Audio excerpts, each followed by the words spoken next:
بسم اللہ الرحمن الرحیم۔ السلام علیکم۔ صافی ڈیری چینل میں میں ہوں سید ارشاد بخاری۔ سب سے پہلے اہم ہیڈ لائنز۔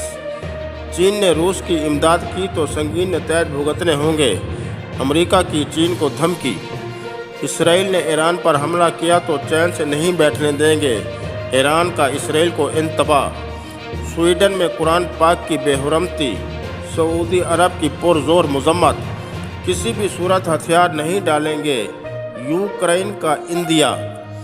صدر پاکستان نے وفاقی کابینہ کا حلف لینے سے انکار کر دیا، عارف علوی ایک بار پھر بیمار۔ پنجاب اسمبلی میں ہنگامہ، ملک کو خانہ جنگی کی طرف لے جانے کی کوشش کی گئی۔ ڈپٹی اسپیکر دوست محمد مزاری کا ٹی وی پروگرام میں اظہار خیال۔ سیالکوٹ واقعہ، سری لنکن شہری پریانتھا کمار قتل کیس، عدالت نے 6 ملزمان کو سزائے موت، 7 کو عمر قید، 76 کو 2 سال قید کی سزا سنا دی، ایک کو شک کا پھیرا دے کر بری کر دیا۔ سردار تنویر الیاس اپوزیشن کے الیکشن بائیکاٹ کی وجہ سے آزاد کشمیر کے وزیر اعظم بلا مقابلہ منتخب، حلف بھی اٹھا لیا۔ بلوچستان بی این پی کے اختر مینگل نے حکومت سے علیحدگی کا اشارہ دے دیا۔ پاکستان کی وفاقی کابینہ نے حلف اٹھا لیا، سینٹ چیئرمین و قائم مقام صدر صادق سنجرانی نے حلف لیا۔ اب ایک نظر تجزیاتی رپورٹ پر۔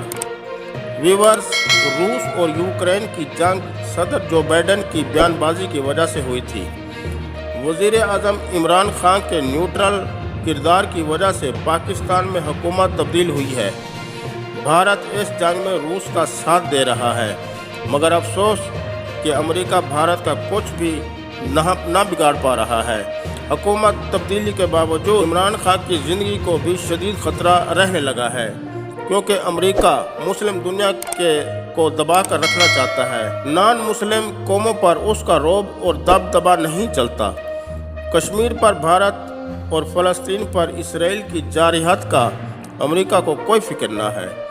چین کو مسلم دنیا کے ساتھ دوستانہ تعلقات کی وجہ سے امریکہ کی طرف سے سنگین نتائج بھگتنے کی دھمکی ملی ہے، جس کی چین کو کوئی پرواہ نہ ہوگی۔ چین دراصل بہت بڑی عالمی طاقت ہے، امریکہ کے اس قسم کے بیان پر تیسری عالمی جنگ چھیڑ سکتی ہے، جس کا ذمہ دار بھی امریکہ ہوگا۔